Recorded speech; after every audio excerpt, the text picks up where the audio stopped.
नमस्कार, आप देख रहे हैं सिटी न्यूज और मैं हूं आपके साथ राहुल सिन्हा। दिन भर के तमाम खबरों से आपको रूबरू कराएंगे। पहले नजर डालिए आज की हेडलाइंस पर। पुलिस को उड़ाने की नक्सली साजिश हुई नाकाम। मधुबन इलाके में 20-20 किलो का आईडी बम बरामद। पुलिस ने किया डिफ्यूज। सर्च ऑपरेशन हुआ तेज। रोटरी क्लब ने हेल्प फाउंडेशन के सहयोग से शुरू किया कोविड टीकाकरण जागरूकता अभियान। जागरूकता रथ को सिविल सर्जन ने दिखाई हरी झंडी।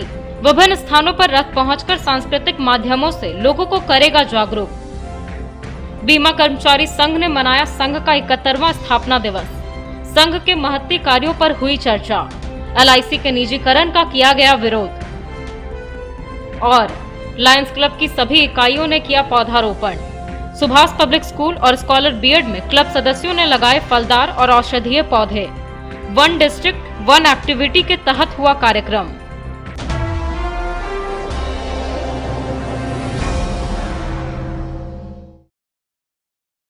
और अब खबरें विस्तार से। नक्सलियों के एक बड़े मंसूबे पर पुलिस ने पानी फेर दिया है। बताया गया कि सर्च ऑपरेशन के दौरान पुलिस बल को उड़ाने के लिए नक्सलियों ने मधुबन थाना क्षेत्र अंतर्गत करमगढ़ा टेसफोली रोड के बीच सड़क के किनारे 20-20 किलो के 4 शक्तिशाली आईडी बम को छिपा रखा था, जिसे पुलिस ने बरामद कर लिया और एक्सपर्ट की टीम ने उसे डिफ्यूज किया।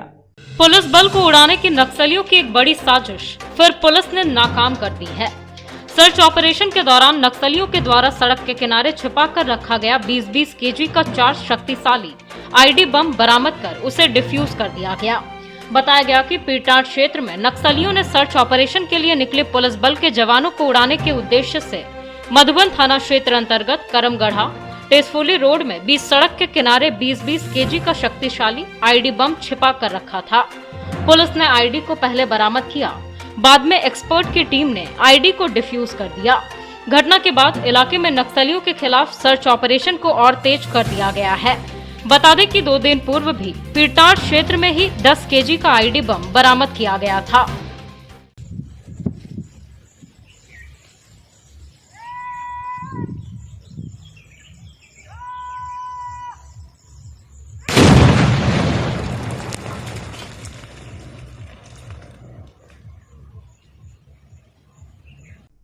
झारखंड प्रदेश कांग्रेस कमेटी के प्रवक्ता ईश्वर आनंद ने नया परिसदन भवन में एक प्रेस वार्ता आयोजित कर देश भर में चलाए जा रहे आउटरीच अभियान की जानकारी दी।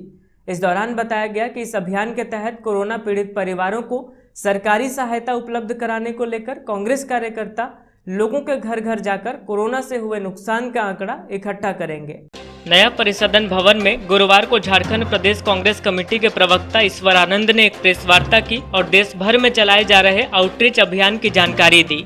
यहां मीडिया को संबोधित करते हुए श्री आनंद ने बताया कि यह अभियान 1 जुलाई से अखिल भारतीय स्तर पर कांग्रेस द्वारा चलाया जा रहा है, जिसमें कांग्रेस के कार्यकर्ता घर घर जाकर उस घर में हुए कोरोना से नुकसान का आंकड़ा इकट्ठा करेंगे, जिसमें जिस व्यक्ति का भी रोजगार चला गया हो, उस घर में कोई व्यक्ति कोरोना संक्रमित हुआ हो या उन लोगों का आंकड़ा इकट्ठा कर सरकार तक पहुंचाया जाएगा, ताकि वास्तविकता में इस बात का पता लगाया जा सके कि पूरे भारत में कोरोना से कितने लोगों की मृत्यु हुई है, ताकि कोरोना पीड़ितों के लिए किसी भी तरह की सरकारी सहायता का लाभ सभी पीड़ित व्यक्ति तक पहुंचाया जा सके। यह अभियान लगभग 1 माह तक चलाया जाएगा।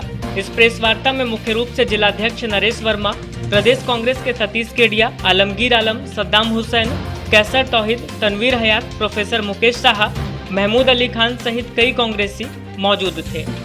लगभग हमारे देश के 38% लोग प्रवासी मजदूर हैं, जो महानगरों में रहते हैं, मजदूरी करते हैं या कोई काम करके अपने जीविकोपार्जन करते हैं। अब उन लोगों के सामने ये समस्या हुई कि अब तो ये लॉकडाउन पता नहीं कितना दिन चलेगा, तो ट्रेन बंद, फ्लाइट तो बंद ही थी, फ्लाइट में तो जा भी नहीं सकते हैं, ट्रेन बंद, बस बंद, हर एक यातायात का साधन को बंद कर दिया। इसमें लाखों मजदूर, माताएं, बहनें, बुजुर्ग, बच्चे रोड पे पैदल चल के मर गए। ठीक है, लंबी कहानी हो जाएगी। अब आते हैं ये पूरा कोरोना काल में हमारे केंद्र सरकार का क्या रहा रोल, और हमारा, हम झारखंड में, झारखंड की बात करें तो झारखंड में हमारे पार्टी के जो मुखिया हैं आदरणीय रामेश्वर उरांव जी ने एक टीम का गठन किया और हर एक जिले, हर एक पंचायत तक हम हम लोगों ने प्रवासी मजदूरों की भी मदद की, खाना दिया, खाना का पैकेट दिया, मास्क दिया, सैनिटाइजर दिया, दवाएं दी। हर एक पंचायत, हर एक प्रखंड तक, हर एक इवन रोड पे चलने वाले जो प्रवासी मजदूर थे उनकी भी हमने सहायता की। अब ये जो राष्ट्रीय आउटरीच अभियान जो है, इसके तहत हम लोगों को निर्देश दिया गया है कि प्रदेश से पंचायत स्तर तक हम लोगों को वैसे योद्धाओं की पहचान करनी है, वैसे कार्यकर्ताओं की पहचान करनी है जिनको एक कार्यकर्ता के तौर पे पहचान नहीं है हमारे पार्टी में। उनको 5 समूह बना के हर एक पंचायत या हर एक प्रखंड में 5 समूह बना के उनको हम लोग जोड़े और उसमें एक कोरोना योद्धा होंगे और ब्लॉक लेवल में एक कोऑर्डिनेटर होंगे जिनका ये काम होगा कि जो लोग हर एक घर जा रहे, एक और भी इसमें है दिया हुआ जो मैं बताना भूल गया कि हर एक जो भी इसके लिए काम करेंगे, हर एक प्रखंड के लोग डेली उनको 10 से 15 घर जाना है और 30 दिन के अंदर रिपोर्ट देना है, हर एक 3 दिन में एक रिपोर्ट देना है। तो ये इस तरीके से कांग्रेस पार्टी उन लोगों की भी पहचान करना चाहती है जिनके घर में लोगों का देहांत हो गया है अनफॉर्चुनेटली, उन लोगों की पहचान करना चाहती है जो लोग कोविड से बहुत ज़्यादा प्रभावित हुए और उनकी मदद करना चाहती है। अभी तो हम लोग जैसे आप देखे होंगे कंटिन्यूअस हमारे कांग्रेस के कार्यकर्ता जो है घर घर जाकर अनाज भी बांट रहे हैं, सैनिटाइजर भी बांट रहे हैं, मास्क भी बांट रहे हैं और एक डाटा हमारे पास होगा सो दैट कि आगे आने वाले समय या हो सकता है तीसरा लहर आए। तो केंद्र सरकार को सिर्फ दबाव बनाने के लिए क्या नहीं, हमको केंद्र सरकार के दबाव से कोई मतलब नहीं। हमको मतलब है कि देखिए कांग्रेस पार्टी हमेशा जनता के लिए खड़ी रहने वाली पार्टी है। नहीं, अमाउंट अभी तो तय नहीं हुआ है तो अपने मुंह से मुझे राइट नहीं है डिक्लेयर करने का, लेकिन जहाँ तक बात है कि अनाज, देखिए राशन कार्ड हम लोगों ने 8 लाख लगभग राशन कार्ड बनवाए, ठीक है, और हम लोग अनाज, दवाइयाँ और बाकी जो ज़रूरी चीज़ें हैं वो हम उन तक पहुंचा रहे हैं। और अब इस तरह से पहचान होने के बाद उन लोगों का एक खास ग्रुप हम लोग बना करके 5-5 का ग्रुप भी बना रहे हैं, जैसे प्लम्बर हुआ, रिक्शा वाला हुआ, ऑटो वाले हुए, तो इस तरह से ग्रुप बना के उनकी पहचान कर रहे हैं जो वाकई काम बहुत किए हैं कोविड काल में, लेकिन उनको पहचान नहीं मिली, गुमनाम है वो। हाँ, तो उनको कोरोना योद्धा के तौर पे हम लोग उनको पहचान दिलाएंगे, उनकी पहचान कर रहे हैं हम। और आने वाले समय जो सरकारी योजनाएं हैं, अगर हमारे पास आंकड़े रहेंगे तो ही हम सरकारी योजनाओं का लाभ उनको दिला पाएंगे। सदर अस्पताल से गुरुवार को civil surgeon doctor Siddharth Sanyal ने जागरूकता रथ को हरी झंडी दिखाकर रवाना किया। बताया गया कि यह रथ लोगों को गीत व नाटक आदि के माध्यम से कोरोना जागरूकता के साथ साथ वैक्सीनेशन के लिए प्रेरित करेगा। सदर अस्पताल से गुरुवार को कोरोना जागरूकता रथ को civil surgeon doctor Siddharth Sanyal ने हरी झंडी दिखाकर रवाना किया। यह रथ कोरोना जागरूकता के अलावा लोगों को वैक्सीनेशन के लिए प्रेरित करेगी। बताया गया कि यह रथ रोटरी गिरिडीह एवं हेल्प फाउंडेशन गिरिडीह के संयुक्त तत्वाधान में निकाली गई है। इस रथ में हेल्प फाउंडेशन की सांस्कृतिक इकाई दर्पण के कलाकारों द्वारा गीत व नाट्य का मंचन किया जाएगा। बताया गया कि टीकाकरण जागरूकता हेतु यह एक समेकित प्रयास है। रथ रवानगी के शुभारंभ में रोटरी गिरिडीह के नए अध्यक्ष सोनू पोद्दार, सीए विकास बगेड़िया, राजन जैन आदि मौजूद थे। वहीं मौके पर हेल्प फाउंडेशन के सचिव रितेश चंद्र, राजेश कृष्णदास एवं अधिवक्ता गीतेश चंद्र मौजूद रहे। गुरुवार को यह रथ सदर अस्पताल कैंपस, सीएचसी चाताडीह, आजाद नगर, मुस्लिम टोला, गांडे प्रखंड के महेश मुंडा, भिकमाडीह आदि इलाकों में भ्रमण किया। कार्यक्रम को सफल बनाने में हेल्प दर्पण के कलाकार सालो मुर्मू, कामेश्वर दास, भरत, प्रवीण कुमार आदि की भूमिका महत्वपूर्ण रही।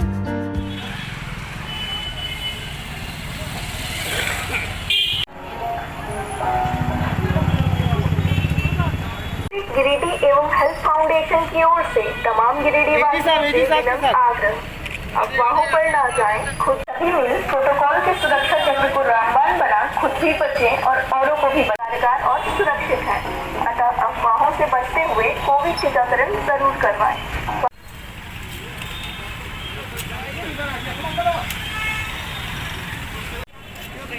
Thank you sir.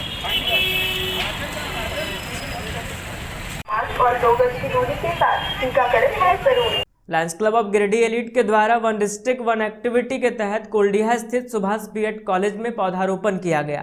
बताया गया कि पूरे झारखंड प्रदेश में लायंस क्लब के द्वारा पौधारोपण का कार्यक्रम किया जा रहा है। इसी कड़ी में गुरुवार को यहां 25 फलदार पौधे लगाए गए। Lions club of Giridih elite के द्वारा वन डिस्ट्रिक्ट वन एक्टिविटी के तहत कुलडीहा स्थित सुभाष बीएड कॉलेज में पौधारोपण किया गया। कार्यक्रम की जानकारी देते हुए क्लब के अध्यक्ष लायन राजेश कुमार गुप्ता ने कहा कि यहां पर्यावरण सुरक्षा के लिए 25 फलदार पौधे लगाए गए हैं। बताया गया कि पूरे झारखंड प्रदेश में लायंस क्लब के द्वारा पौधारोपण का कार्यक्रम रखा गया है। क्लब निदेशक लायन संजय कुमार सिंह ने कहा कि क्लब ने इसके पहले भी हजारों पौधे लगाए हैं। इन्होंने कहा कि इनका क्लब तमाम सामाजिक कार्यों के प्रति सजग है। क्लब के कार्यक्रमों में इन्होंने पर्यावरण संरक्षण के लिए पौधारोपण के कार्य को प्राथमिकता दे रखा है। कार्यक्रम में अध्यक्ष लायन राजेश कुमार गुप्ता, निदेशक लायन संजय कुमार सिंह, कोषाध्यक्ष लायन दशरथ प्रसाद, लायन परमजीत सिंह छाबड़ा, डॉक्टर सुमन कुमार, विकास गुप्ता सहित क्लब के कई सदस्य उपस्थित थे।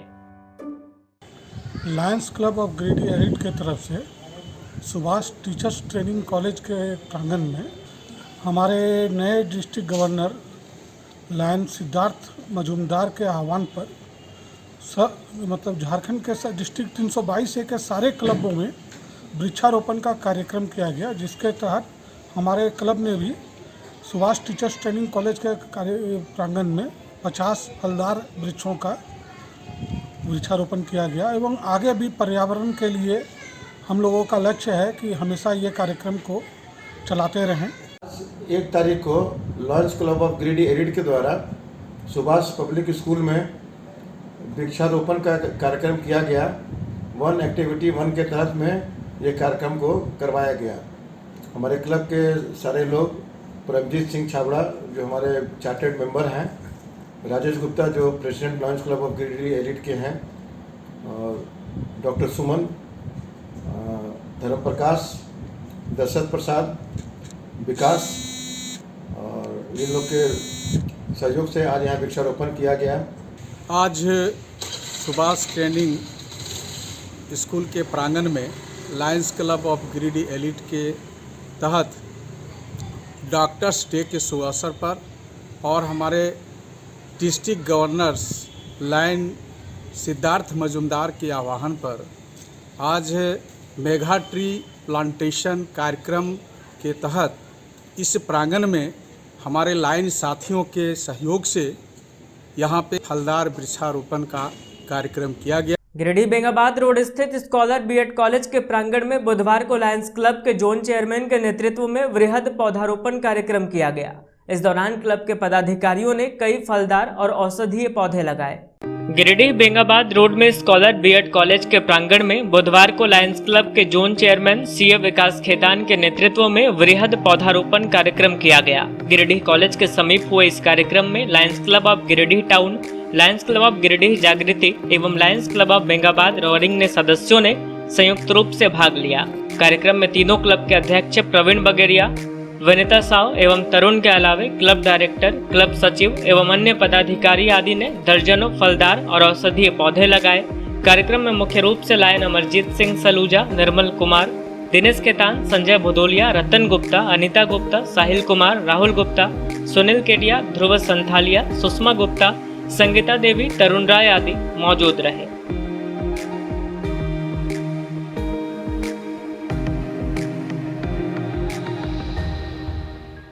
डॉक्टर्स डे के अवसर पर मारवाड़ी युवा मंच प्रेरणा शाखा की ओर से चैताडीह हॉस्पिटल और गोयनका हॉस्पिटल में कार्यक्रम आयोजित कर कोरोना काल में अपनी सेवा देने वाले चिकित्सकों को सम्मानित किया गया।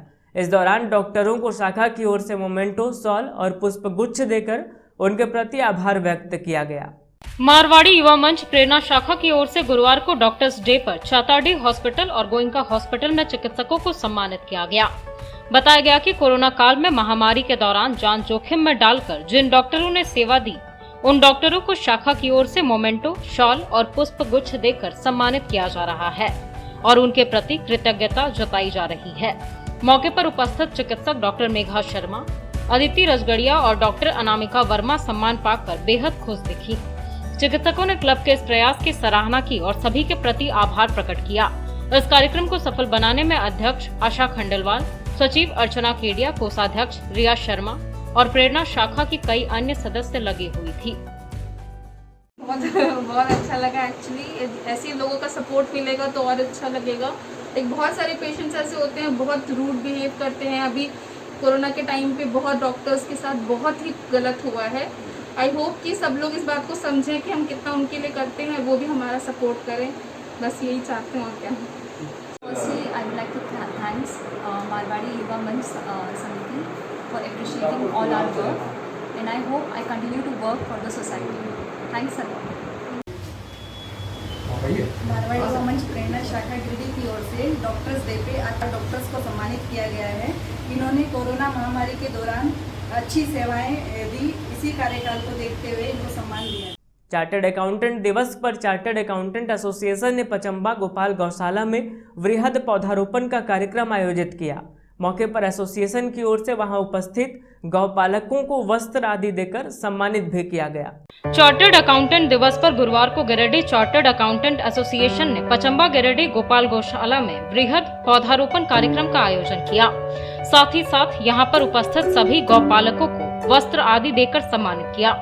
उक्त अवसर पर लगभग 60 गौपालकों के अलावा गौशाला समिति के सदस्यगण व सीए एसोसिएशन के सभी सदस्यगण मूल रूप से उपस्थित थे। मौके पर विशेष रूप से एसोसिएशन के अध्यक्ष सीए विकास खेतान एवं वरिष्ठ सदस्य सीए श्रवण केडिया, सीए प्रभास कुमार दत्ता, विकास बगड़िया, अंशुल तुलसियान, दीपक संथालिया, प्रवीण कुमार, ब्रह्मदेव कुमार, संजय शर्मा, अक्षय केडिया, हर्ष मोदी, वेणु डंगाइच, रवि, राकेश कुमार, रौनक सिंह, पवन कुमार लोहानी, सौरभ जालान आदि लोग उपस्थित थे। भंडारीडीह स्थित LIC कार्यालय में कार्यक्रम आयोजित कर अखिल भारतीय बीमा कर्मचारी संघ का 71वां स्थापना दिवस मनाया गया। कार्यक्रम की शुरुआत शाखा अध्यक्ष संजय शर्मा ने झंडोत्तोलन कर की। भारतीय जीवन बीमा निगम गिरिडीह शाखा के कर्मचारियों अधिकारियों ने गुरुवार को अखिल भारतीय बीमा कर्मचारी संघ का 71वां स्थापना दिवस मनाया। इसको लेकर भंडारीडीह के समीप कार्यालय में एक कार्यक्रम किया गया। कार्यक्रम की शुरुआत शाखा अध्यक्ष संजय शर्मा के द्वारा झंडोत्तोलन कर किया गया। कार्यक्रम को संबोधित करते हुए सचिव धर्मप्रकाश ने कहा कि अखिल भारतीय बीमा कर्मचारी संघ की स्थापना 1 जुलाई 1956 को मुंबई में हुई थी। अपने स्थापना काल से ही संघ ने बीमा क्षेत्र का राष्ट्रीयकरण करने का संघर्ष प्रारंभ किया। 5 साल के अथक संघर्ष के पश्चात देश की 256 निजी बीमा कंपनियों का राष्ट्रीयकरण कर भारतीय जीवन बीमा निगम की स्थापना की गई। अपने स्थापना काल से ही भारतीय जीवन बीमा निगम देश के छोटे छोटे बचतों को संग्रह कर देश के आधारभूत संरचना के विकास में निवेश करते आ रही है। LIC के द्वारा अभी तक देश के पंचवर्षीय योजना में 42 लाख करोड़ का निवेश किया जा चुका है। अभी हाल में ही भारतीय रेल में 1,50,000 करोड़ तथा IDBI बैंक में 38,000 करोड़ का निवेश किया गया है। इतना ही नहीं, LIC के द्वारा शेयर मार्केट में काफी पैसा निवेश कर देश की आर्थिक स्थिति को मजबूती प्रदान किया जा रहा है। अखिल भारतीय बीमा कर्मचारी संघ हमेशा से अपने कर्मचारियों के हितों की रक्षा के साथ साथ देश की मूलभूत समस्याओं पर अपना नजर रखती है तथा उन समस्याओं को लेकर संघर्ष करती है। बताया गया कि अभी केंद्र सरकार इस महत्वपूर्ण वित्तीय संस्थान का IPO के माध्यम से निजीकरण करने का मन बना चुकी है। संघ सरकार के इस कदम का पुरजोर विरोध कर रही है। कार्यक्रम में संजय शर्मा, विजय कुमार, मृत्युंजय प्रसाद सिंह, अनुराग मुर्मू, संहिता सरकार, कुमकुम वाला वर्मा, डेनियल मरांडी, राजेश कुमार उपाध्याय, उमानाथ झा, शंकर कुमार, संजीव बोराल, प्रमोद कुमार शर्मा, रोशन कुमार, श्वेता, विनय कुमार, सुनील कुमार वर्मा, अभय कुमार, श्वेता कुमारी, दीपक पासवान, नीरज कुमार सिंह सहित सभी कर्मचारियों ने भाग लिया।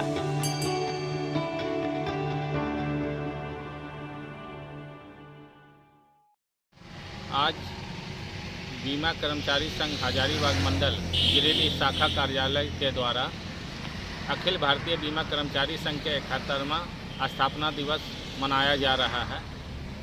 1 जुलाई 1951 को अखिल भारतीय बीमा कर्मचारी संघ की स्थापना हुई थी और अपने स्थापना काल से ही संघ ने बीमा क्षेत्र के राष्ट्रीयकरण के लिए संघर्ष किया।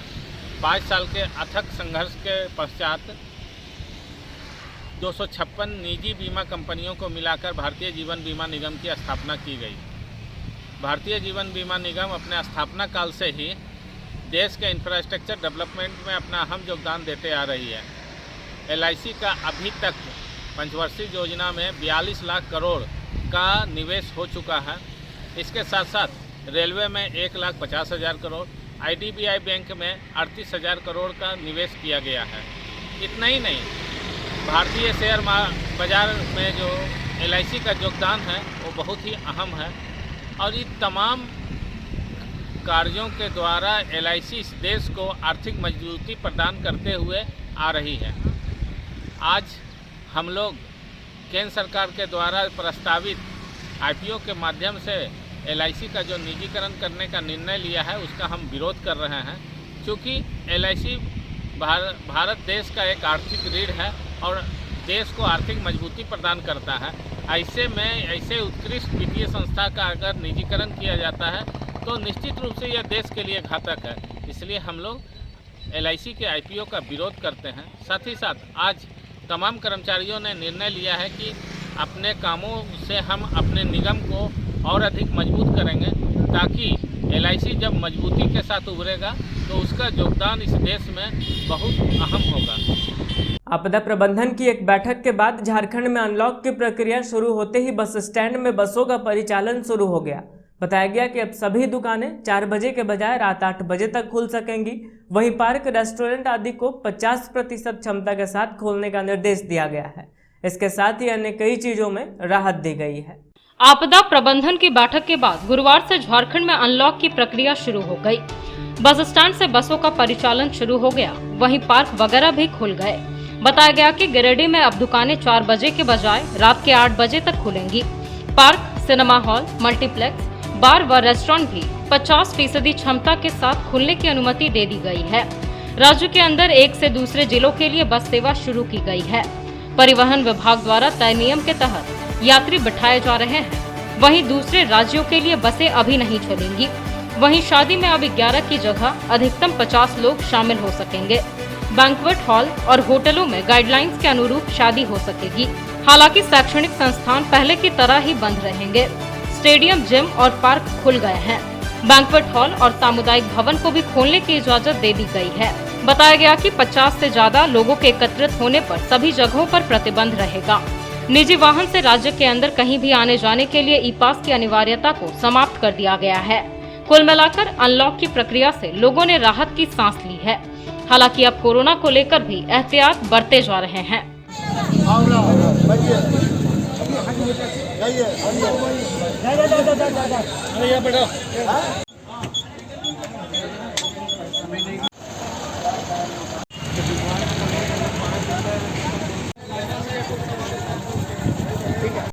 ये बस परिचालन आज से चालू हो गई है। आज हम लोग भी गाड़ी निकाले हैं, माल सब लोड करके ले जाते हैं और हम लोग में भी कुछ खुशी आया है लॉकडाउन चालू होने के बाद। नाम ऋषि विश्वकर्मा है, मैं हजारीबाग जा रहा हूँ। आज से बस सेवा शुरू हुआ है, जिससे कि गाइडलाइन फॉलो करते हुए सभी लोग आ रहे हैं यात्री। इस कारण बहुत दिन से रुके हुए थे हम लोग, इंतज़ार था कब खुलेगी कब खुलेगी। कैसा लग रहा है आप लोग को? बहुत बढ़िया लग रहा है, सब फॉलो कर रहे हैं, गाइडलाइन मास्क लगा रहे हैं, अच्छे से जा रहे हैं। कहाँ जाना था? हजारीबाग। मैं रोशन कुमार विश्वकर्मा। 2 महीने से मैं फंसा हुआ था गिरिडीह में। आज बहुत खुशी की बात है जो कि आज गाइडलाइन को फॉलो करते हुए हम लोग बस में बैठे हुए हैं, मास्क लगाए हुए हैं, सैनिटाइज़र का यूज कर रहे हैं और हमें पता है कि हम लोग आसानी पूर्वक पहुँच जाएंगे हजारीबाग। सब लगे थे, अंदर जो थे सब खुशहाल है, पब्लिक भी खुशहाल है उससे, और सोशल डिस्टेंस, सैनिटाइजर और मास्क अनिवार्य है। अभी सवारी जो आए हुए हैं, जो चढ़ रहे हैं, उनको क्या फ्लो आप लोग करा रहे हैं? हम लोग खुशी बिगर मास्क से चलने नहीं दे रहे हैं, सैनिटाइजर लेके चल रहे हैं।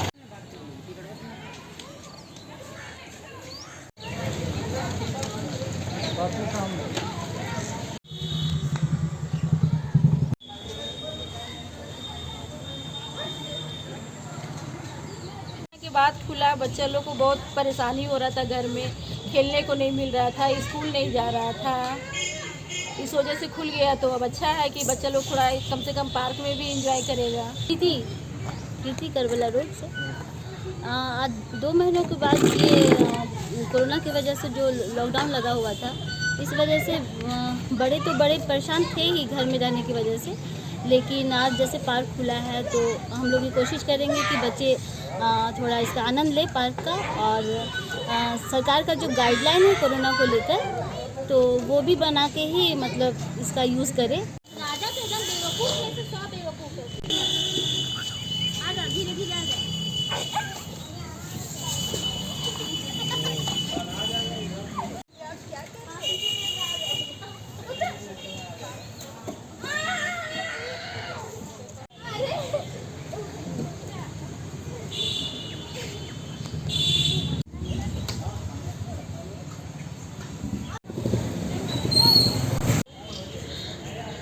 धनवार के घोड़थंबा ओपी के दरोगा सत्येंद्र कुमार के विरुद्ध नावाडीह ग्राम की महिला सुदामा देवी ने मारपीट करने का आरोप लगाया है। गुरुवार को डीसी ऑफिस समेत अन्य कई स्थानों पर महिला ने आवेदन दिया।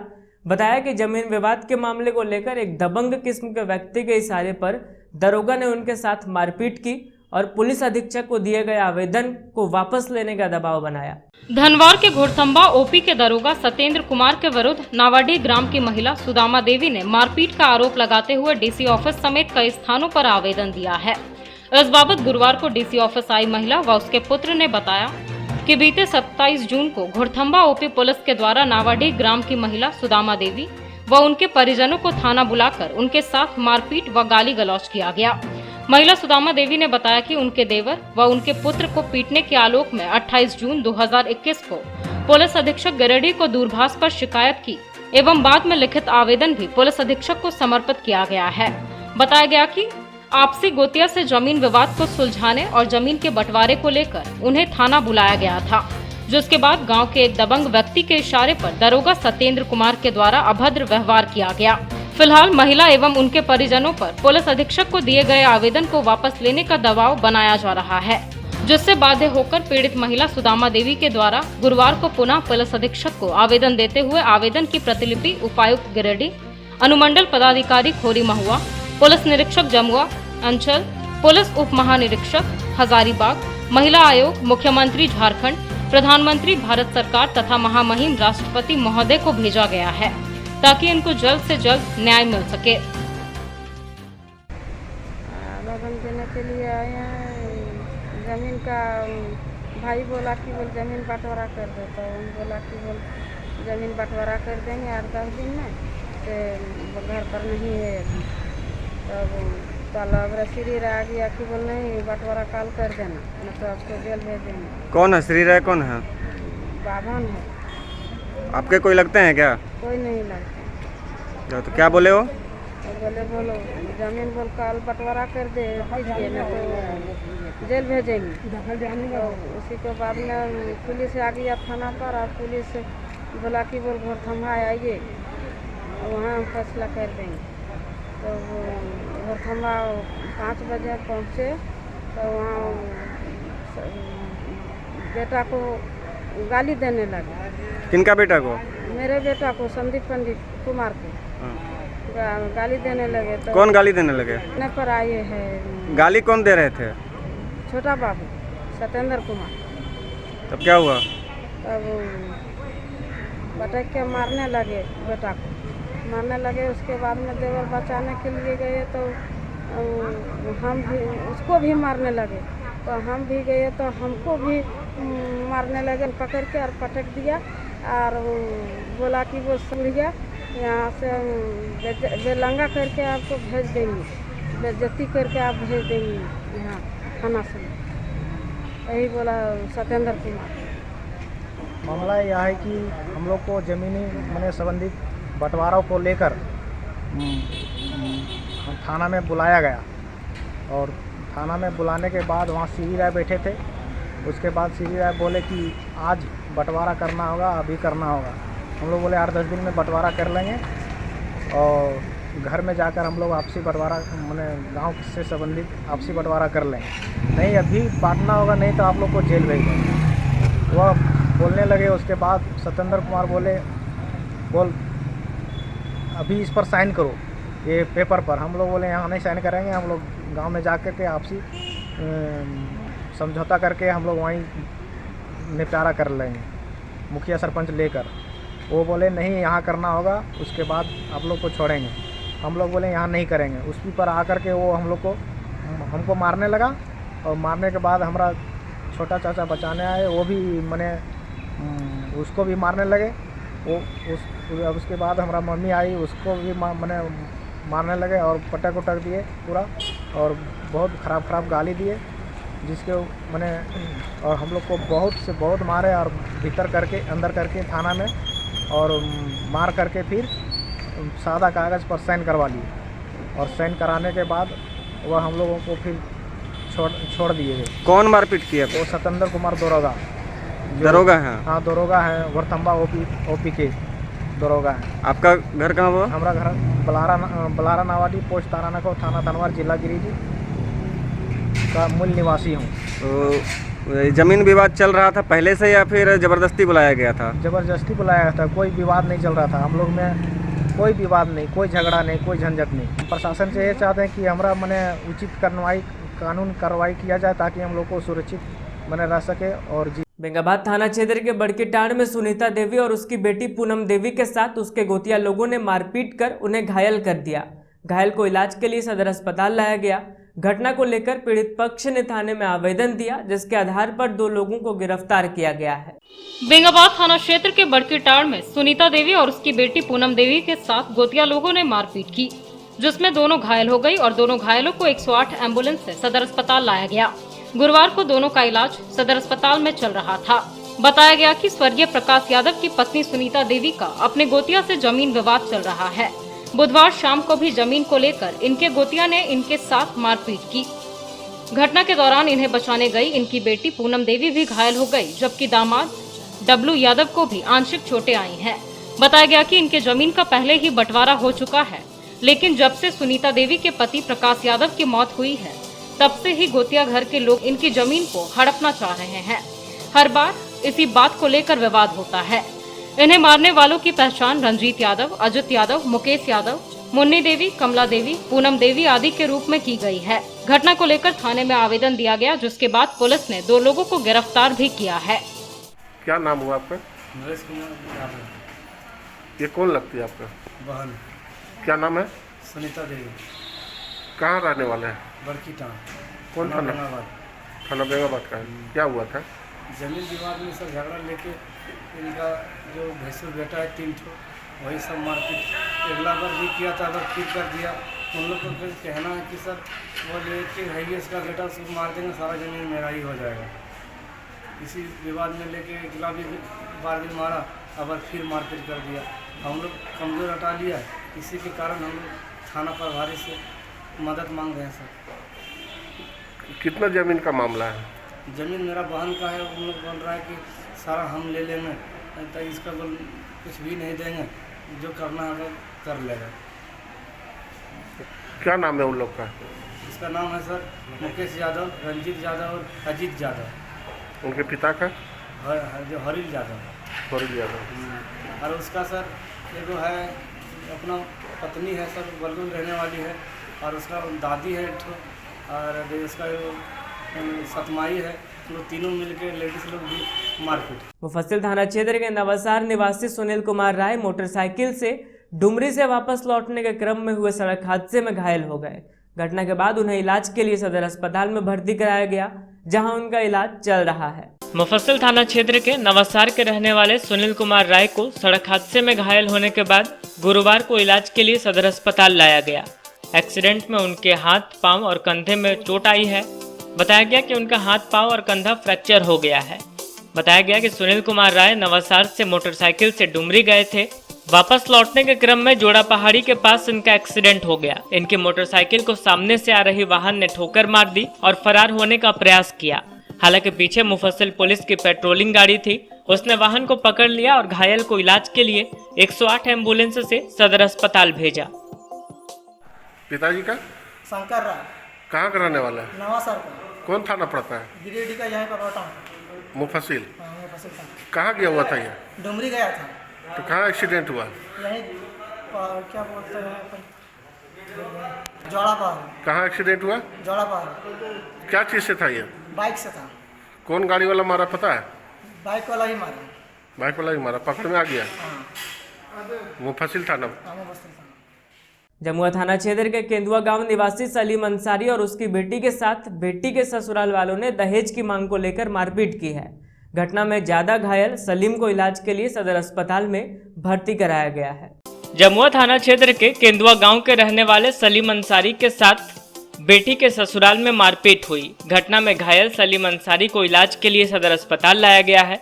बताया गया कि ये अपनी बेटी को ससुराल पहुंचाने गए थे। इसी क्रम में ससुराल वालों से सलीम अंसारी की कुछ कहासुनी हो गई, जिसके बाद सलीम व इसकी बेटी के साथ मारपीट कर दी गई। ज्यादा चोटिल सलीम को सदर अस्पताल गिरिडीह लाना पड़ा। बताया गया कि सलीम अंसारी ने बेटी की शादी देवरी के शरीफवा टांड में की थी। उसकी बेटी को एक बच्चा हुआ था, जिसके बाद रस्म के अनुसार उसे एक दिन के लिए मायके लाया गया। बुधवार रात मायके से ससुराल पहुंचाने के बाद सलीम अंसारी से दहेज के बकाये पैसे 1 लाख रुपए व गाड़ी की मांग की गई। देने में असमर्थता जताने पर सलीम और इनकी पुत्री के साथ मारपीट की गई। मारपीट का आरोप दामाद मोहम्मद इस्लाम, उसका भाई मोहम्मद गुलाब, मोहम्मद आसिफ और उसके समधी पर लगा है।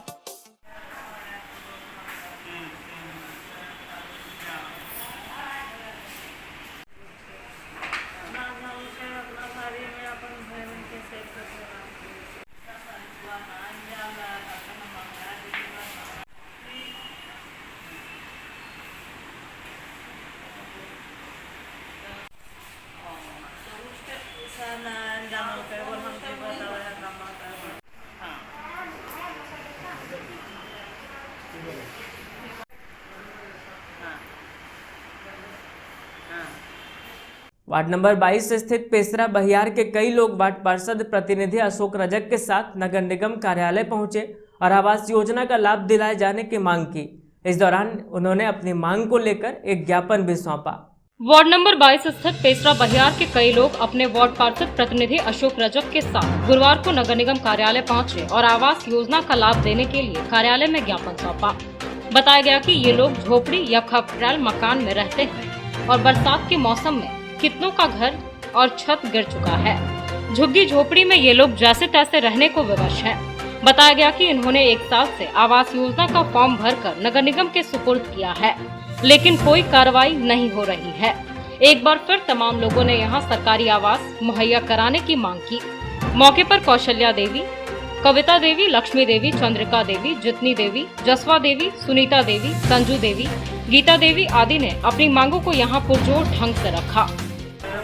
वार्ड नंबर 22 का मामला है। पूरे क्षेत्र सीसीएल में आता है और एक भी आवास नहीं मिला वहाँ पर नगर निगम द्वारा। और वहाँ के सभी जनता जो अधिकतर गरीब परिवार से आते हैं। और इससे पहले ये प्रखंड में चैताटी पंचायत में आते थे, वो ब्लॉक से जो भी मिलता था वहाँ से तो मिल रहा था आवास। लेकिन जब से नगर निगम होने के कारण और यहाँ से आवास देना बंद कर दिया है, क्योंकि सीसीएल भूमि है और अब यहाँ के जनता सब त्राहिमाम हो रहा है, परेशान है। और बारिश में घर गिर रहा है, किसी का कपड़ा गिर रहा है और लोग खतरे में रह कर भी उस घर में मकान में रह रहे हैं। और क्योंकि आज जनता लोग भी परेशान है और खुद हम परेशान हैं कि अपने क्षेत्र को महिलाओं और गरीब परिवार को आवास कैसे प्रधानमंत्री आवास दिलाना, जो कि यही सीसीएल क्षेत्र होने के कारण नहीं हो पा रहा है। इसीलिए आज नगर आयुक्त के मिलने के लिए आए हुए थे यहाँ पर। गिर गया, रहने की व्यवस्था नहीं है, जाके इंक्वायरी कर लीजिए। ये जाता जाता कॉलोनी इतने रह जाता, हमको एकदम 10 साल से परेशान है। अरे नाली भी ना, एकदम घर में पानी पूरा घुस जाता है, एकदम रहने के लिए कोई भी नहीं। कहाँ का मामला है? अरे पानी है, 22 नंबर वार्ड। 22 नंबर आए हम लोग यहाँ पे इतना साल से रह रहे हैं। हम लोग इतना पानी का तकलीफ हो गया है, घर रहने का नहीं है, टूट गया है घर। हम लोग कहाँ जाए, किससे बोले? यहाँ पर ही बोले, मुखिया जी की भी बोल रहे हैं, कुछ भी नहीं हो रहा हम लोग का।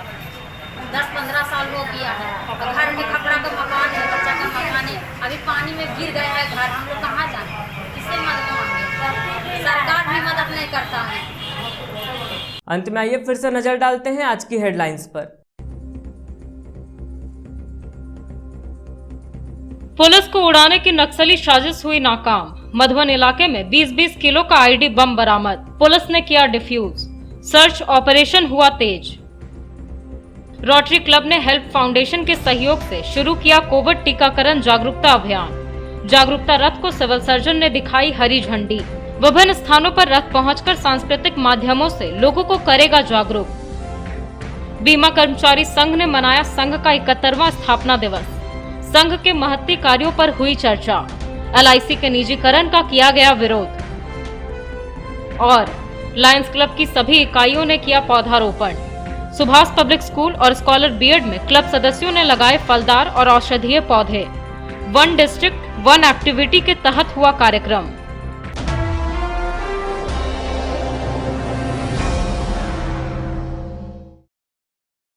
तो आज के अंक में बस इतना ही। अगले अंक में फिर होगी मुलाकात कुछ अन्य खबरों के साथ। तब तक दीजिए हमें और हमारी पूरी टीम को इजाजत। नमस्कार।